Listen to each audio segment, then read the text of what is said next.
Hi, I am Professor Amitabh Banerjee, an epidemiologist and author of COVID-19 Pandemic, a Third Eye.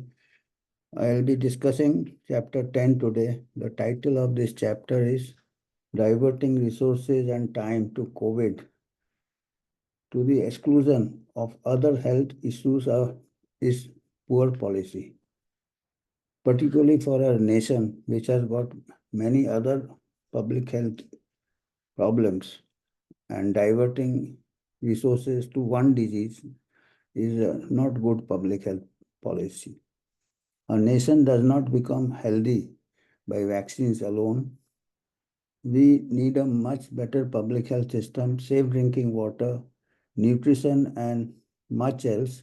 Diverting most resources to COVID-19 was just not good policy. India is a fast developing country economy. It has a burgeoning middle class with rising aspirations. It is moving towards capitalism and free market economy. Freed from the shackles of socialism, the economy is speeding like a fast car. However, if the roads are poorly maintained with unreliable traffic signals, fast cars can cause accidents, occasionally running over people on pavements.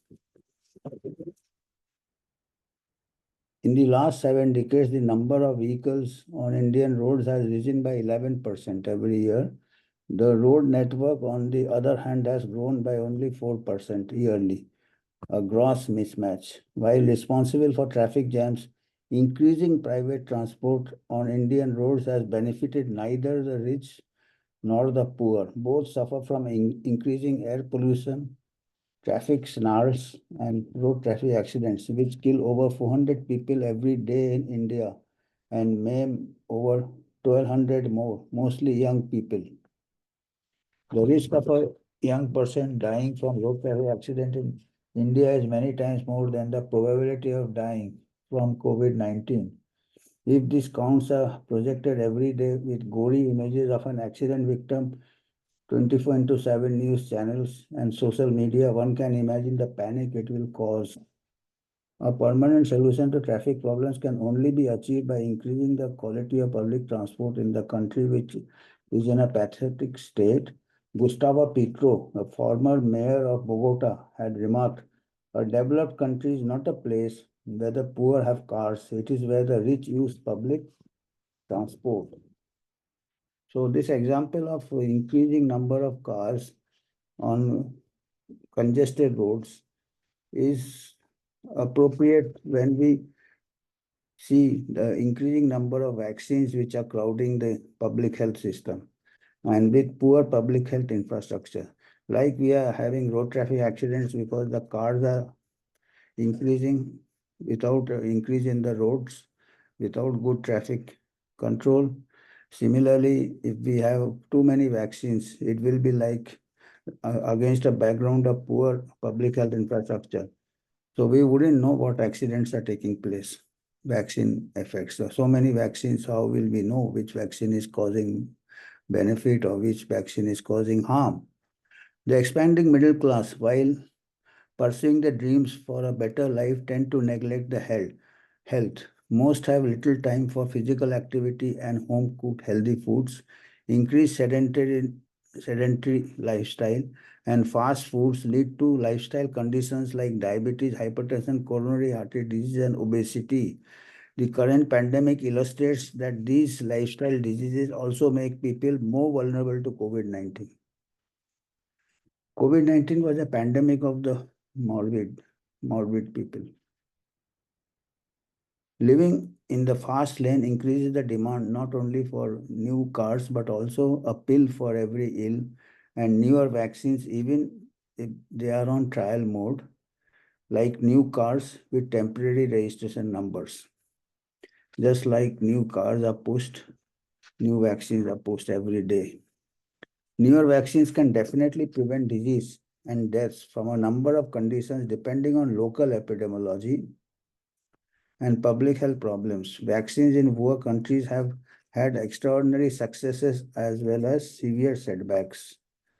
There is a fundamental difference between vaccines which are administered to healthy people and drugs which are given to diseased patients. Adverse events due to vaccine in healthy, however rare, raises concerns of safety, ethics, and public trust.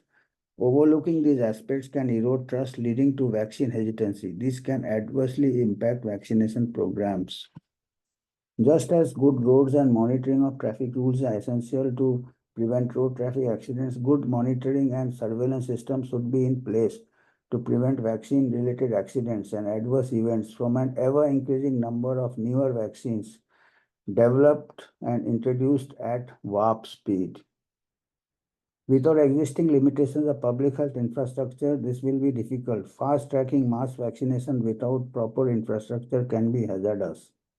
It would be like running a superfast train on old rickety tracks. Most vulnerable will be the marginalized and poor people in rural and remote areas out of range of surveillance system for reporting adverse events following immunization. Their vulnerability can be compared to pavement dwellers who are at risk of being run over by fast cars. Introduction of new vaccine like the COVID-19 can also impact the routine childhood immunization program and can overstress the creaking public health system. And subsequently, also we saw now that measles vaccination was below par. Childhood vaccination suffered, and there have been some measles outbreaks also. Scant resources are likely to be diverted from care of other neglected diseases in a country which have higher morbidity and mortality. Every day, about 25,000 people die in India from various causes. Tuberculosis takes a daily toll of 1,200 persons in spite of having a vaccine for it, which too claims to reduce severity and deaths. 2,000 children die every day in our country from preventable diseases. Typhoid is endemic in spite of an effective vaccine and treatment, to name a few. Dengue, we are having so much large number of cases of dengue in most cities in India at present. Compared to burden of other communicable disease in our country, COVID-19 with an infection fatality rate of 0.05% pales into insignificance, as between 99.9 to 99.7% of people infected with the novel coronavirus survive. Or endemic diseases with higher morbidity and mortality hardly get a fraction of the resources for their surveillance and control compared to COVID-19. Our priorities should be decided by your public health problems instead of Western models. The latest round of sero survey in our country revealed that 67% or 90 crores Indians have already encountered the novel virus, coronavirus. This column was written when the sero survey was completed after the second wave. And that time only 4 crores people were identified or 5 crore by the test track and contact tracing, whereas sero survey indicated that 90 crores people have already recovered, suffered and recovered. So 90 crore, that means only 4% of the people you are detecting by this, so much of resources. Studies from all over show that people who have recovered from natural infection have long-lasting and robust immunity even after waning of the antibody levels. The government allocated 35,000 crores for 150 crores doses of COVID-19 vaccine, which can vaccinate 75 crores. Going by the science and current evidence regarding the effectiveness and duration of natural immunity, we could have opted out of mass vaccination to avoid duplicating this population level immunity conferred by nature. It was like giving breastfed baby top milk.